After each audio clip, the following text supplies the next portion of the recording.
Guys, I want you all to know that every time I talk about Ripple or XRP or even any other crypto for that matter, it is not because I want you to buy them. It is not because I want you to like them. It is to give you guys some information on some coins that I personally like, and I kind of hope you guys are also interested in the stuff. If you aren't though, again, you can always let me know, but I try to just post whatever I feel like is good. But that's all I can do, guys. So just keep that in the back of your head. All the stuff I cover is stuff I like. And again, that's what it's going to be. All right, question of today is, what is your end of the year prediction for XRP or Bitcoin? And we'll get back to the answers you guys posted in the comment section later this year. So put it down. All right, put it down there what you think is going to happen end of the year. And let's get started with our episode. So I've been browsing through the IMF website today, and this is considering, I guess, the whole world economics, but specifically here, Ripple and XRP, because reading through a couple of their publications, or at least the abbreviated version of some of their publications, one thing that is quite interesting to note is something that it says right here. All right. For the first time, many emerging market central banks have launched asset purchase programs to support the smooth functioning of financial markets and the overall economy. But the outlook remains highly uncertain, and vulnerabilities are rising, representing potential headwinds to recovery. The report represents an assessment of the real financial disconnect, as well as forward-looking analysis of non-financial firms, banks, and emerging market capital flows. After the outbreak, firms' cash flows were adversely affected as economic activity declined sharply. More vulnerable firms, those with weaker solvency and liquidity positions and smaller size, experienced greater financial stress than their peers in the early stages of the crisis. As the crisis unfolds, corporate liquidity pressures may morph into insolvencies, especially if the recovery is delayed. Small and medium-sized enterprises are more vulnerable than large firms with access to capital markets. Although the global banking system is well capitalized, some banking systems may experience capital shortfalls in an adverse scenario. Even with the currently deployed policy measures, the report also assesses the impact on firms' environmental performance to gauge the extent to which the crisis may result in a reversal of gains posted in recent years. So this is a post from the IMF. This is the official website, imf.org/n/publication/GFSR, which is Global Financial Stability Report. And by the way, if you are enjoying these videos, make sure you press the like button and subscribe. I appreciate literally every single one of you. So again, if you can help me out and make my heart grow a little bit bigger, make sure you do that. But this one right here is so important if you take a little bit of a deeper look into it, because what they're mentioning here is where a big pain point in our current global system lies. And that is that these very big companies, these too big to fail, they are also in a lot simpler of a position almost always. Like they're in a better position when a crisis comes. They're in a better position when, I guess, things are doing right and doing fine, and when things flourish, it's always doing good. Those smaller companies are where the pain points lie. And I kind of like to read this and kind of like to involve myself with this a little bit, because if we consider what Ripple is doing and how that is all working along, I now, from reading this description, really, really, really understand their moves 100,000% more. So to give you guys some insights on that, what we're reading right now is really a big problem. I think anybody can understand.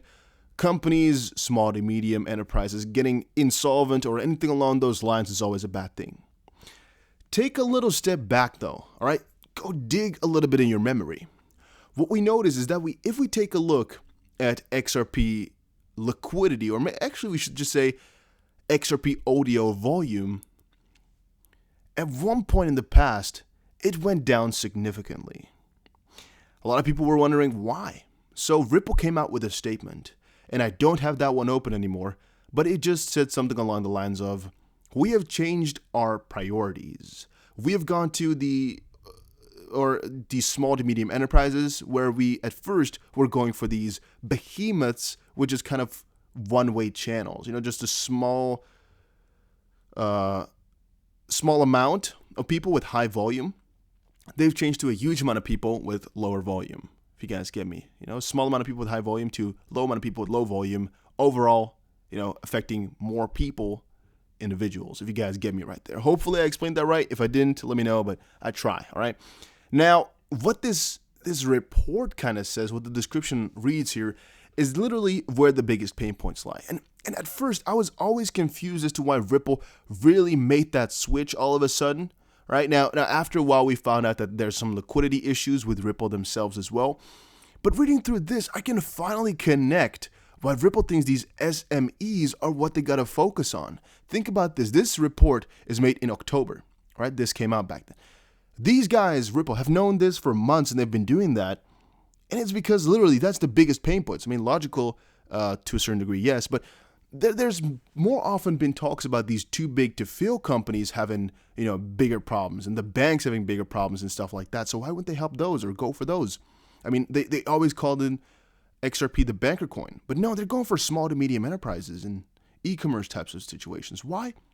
Because to a certain degree, they build up our economy. Without them, really, our whole world would be different, because a lot of it is built up on that, even though you might not see them that much.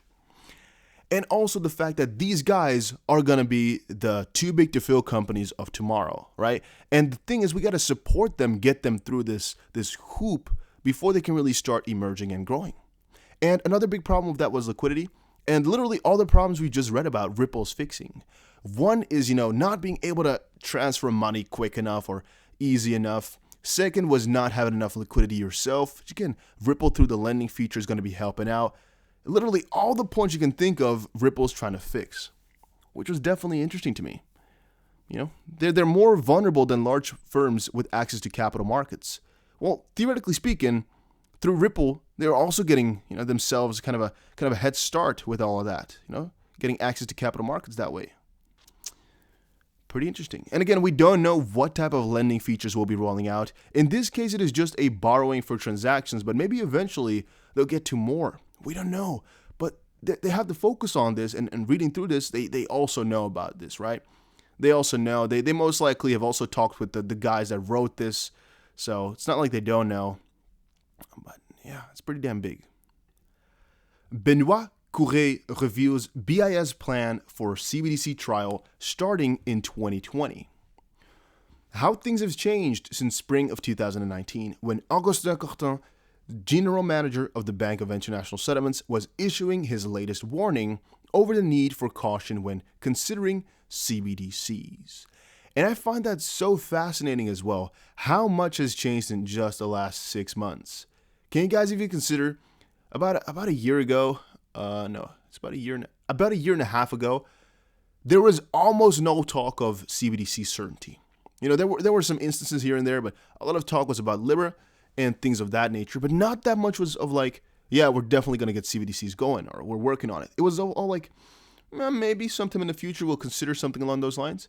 All of a sudden right now, the whole wave is like, all right, we're going to test CBDCs at this point, or this is how we're going to test them. It's no question anymore. We all know the global standard is going to be CBDC, and right now the big question is how fast can they do it, but they're going to get there.